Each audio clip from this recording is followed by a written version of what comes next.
Cancer രോഗികൾക്ക് സൗജന്യ ചികിത്സ നൽകുന്നതിനായി സംസ്ഥാന സർക്കാർ ആവിഷ്കരിച്ച സുഹൃതം പദ്ധതി താളം തെറ്റുന്നു. മെഡിക്കൽ കോളേജുകളിലെ റേഡിയേഷൻ യന്ത്രങ്ങളുടെ തകരാറാണ് പദ്ധതി വഴിമുട്ടാൻ കാരണം. കാലാവധി കഴിഞ്ഞ യന്ത്രങ്ങൾ ആരോഗ്യവകുപ്പ് മാറ്റിസ്ഥാപിച്ചില്ല. ഇതോടെ തുടർ ചികിത്സയ്ക്കായി സ്വകാര്യ ആശുപത്രികളെ ആശ്രയിക്കേണ്ട ദുർഗതിയിലാണ് രോഗികൾ. പ്രതിവർഷം 50,000-ത്തിലധികം ക്യാൻസർ രോഗികളാണ് സംസ്ഥാനത്ത് ഉണ്ടാകുന്നത്.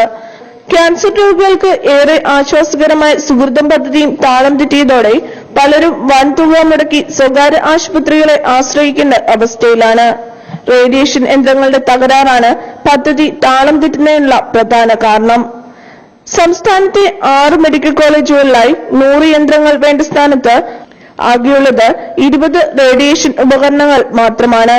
കോടിക്കണക്കിന് രൂപ ചെലവ് വരുന്നതാണ് ഓരോ ഉപകരണവും.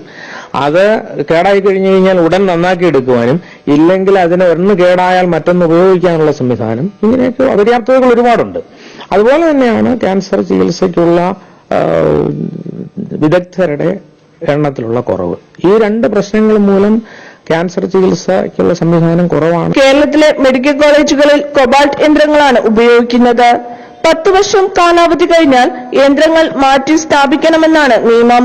എന്നാൽ ഇത് മെഡിക്കൽ കോളേജുകൾ റിപ്പോർട്ട് ചെയ്തിട്ടും സർക്കാർ ഒരു നടപടിയും കൈക്കൊണ്ടിട്ടില്ല. സംസ്ഥാനത്തെ മിക്ക യന്ത്രങ്ങളും ഈ കാലാവധി എന്നേ പിന്നിട്ടു കഴിഞ്ഞു. 12 മണിക്കൂർ വരെ തുടർച്ചയായി പ്രവർത്തിപ്പിക്കാവുന്ന ഉപകരണങ്ങൾ 20 മണിക്കൂർ വരെ പ്രവർത്തിപ്പിക്കുന്നതും യന്ത്ര തകരാറിന് കാരണമാവുന്നു. ക്യാൻസർ ചികിത്സയ്ക്കായി ബൃഹത് പദ്ധതികൾ സമർപ്പിച്ചാൽ പരിഗണിക്കാമെന്ന ധനകാര്യ വകുപ്പിന്റെ പ്രഖ്യാപനമുണ്ടായിട്ടും ആരോഗ്യവകുപ്പ് ഉദാസീന സമീപനമാണ് സ്വീകരിക്കുന്നുവെന്ന ആക്ഷേപവും ശക്തമാണ്. കെട്ടിടങ്ങൾ കെട്ടിപ്പൊക്കുന്നതല്ല ആരോഗ്യ പരിപാലനം, മറിച്ച് പദ്ധതികൾ പ്രാവർത്തികമാക്കുന്നതാണ്.